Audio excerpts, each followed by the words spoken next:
All right, thank you everyone. I'll start with the first question, then we'll go to in the room. Jacob, congratulations through to the next round. How does it feel to be in the third round of the Australian Open? Yeah, it feels amazing. It was a tough match, really tough conditions, and yeah, it was just super happy to be in the third round. Don't think it's really sunk in yet, but yeah, no, it's really cool. Eleanor. So the first time you played on a court with a bar, and what was that experience like? Yeah, it was an interesting one. I actually didn't really look at the court before I went on, so when I saw the bar, I was thinking it's going to be a pretty rowdy atmosphere. It's usually they go together, a bar and a rowdy atmosphere. So it was interesting, but as I kind of settled into the match, I kind of blocked it out as much as I could. Obviously, there was some supporters who were extremely drunk, but it was a great atmosphere, amazing atmosphere. It actually felt to me like the bar was generally quite in favour of you, but then on the other side there was this big crowd of French fans. So what was that? So what was that kind of atmosphere like? It was almost like almost like a home and away setup at times. Yeah, it was interesting. I mean, those French fans were great at their job. I mean, they were very good supporters. They had their chants down to a T, and yeah, there was a couple guys. There was one guy actually who was extremely vocal on the bar side. At first, I couldn't tell if he was trying to psych me out, but then I realised he was on my side. Front row? Yeah, he was wearing the Scotland shirt. I think it was a blue shirt. I didn't know what it was, but he actually got escorted out at the end. But I wanted to see him because he was a really good supporter. Yeah. Was it more difficult than the Kyrgios match because of the proximity as well, and also you sort of silenced the crowd in that first set in the first round? Yeah, no, it was definitely a change. Like in the future, I'll definitely make an effort to go and see the court first, because it did kind of catch me a little bit off guard. Yeah, I was saying that the Kyrgios match was louder, but I was a bit more distant, so it didn't kind of feel as in my face. Whereas this one was it feels like you're face to face, and it was pretty loud. So kind of still both very difficult atmospheres, but kind of in a different way. Do you enjoy that though? Do you enjoy sort of having that against you and getting you going? I do, yeah. I mean, it's honestly it kind of it took me a while to get used to having support from me. Like obviously with Nick, I didn't really have any. I had the odd, but it was difficult. So having some support, it actually did take me a little bit of time to kind of get used to that. But once I was in the match, you accept it. It's sport, and there's going to be people are going to be supporting my opponent. Some people are going to be supporting me, and as soon as I accepted that, you can just go and play tennis. So it's quite cool, honestly. I really enjoy those atmospheres. We talked before the Nick match whether your college experience might prepare you for that, and that was probably quite different. Was this a bit more like a college atmosphere? Yeah, this one was definitely a little bit more like college. A lot less people, and yeah, just next to the court. That's kind of what college is. The stands are usually very close to the court, so yeah, definitely more of a college atmosphere. I think it's still not quite as rowdy, but yeah, definitely more similar for sure.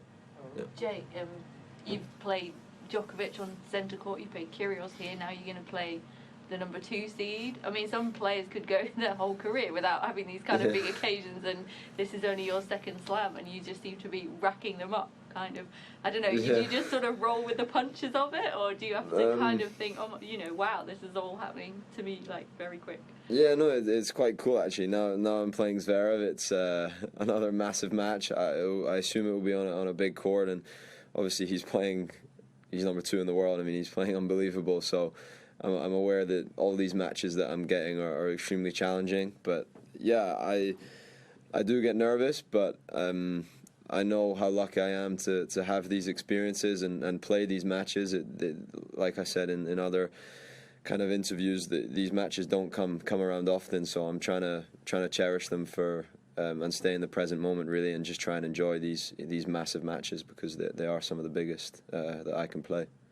Were you aware that the match next to you got moved court because yours was creating such a racket? I only knew that until the end. Someone sent me a Twitter or an X, sorry, of that it got moved. Because I didn't actually know where that next match was. It was to the right of me, right? Or Yeah, it must Like have been. the other side of the bar. yeah, the other. Okay. So I didn't really know who was there. But I had no idea that it was getting moved. Honestly, because I mean, it was so loud that I could barely hear what was going on the other court. So, yeah, I'm sorry if either of those two have any bad blood. But yeah, 5 sets. So yeah. So yeah, I mean, hopefully it's all right. But yeah, no, it was crazy atmosphere. You're also part of a record-breaking group of Brits in the second round. You're obviously in the third round, and I don't know if you saw the Jack score as well. He was in a big one. I mean, is there a little bit of a gang of you wandering around the locker room now? Is it quite nice to feel like there's a few of you going deep?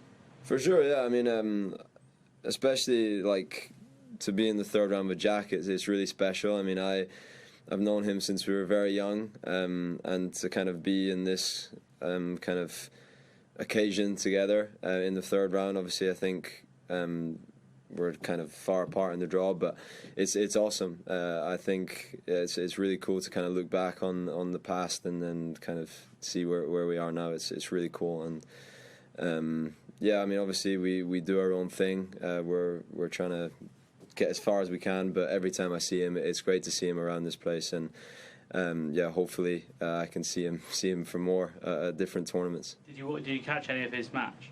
I did.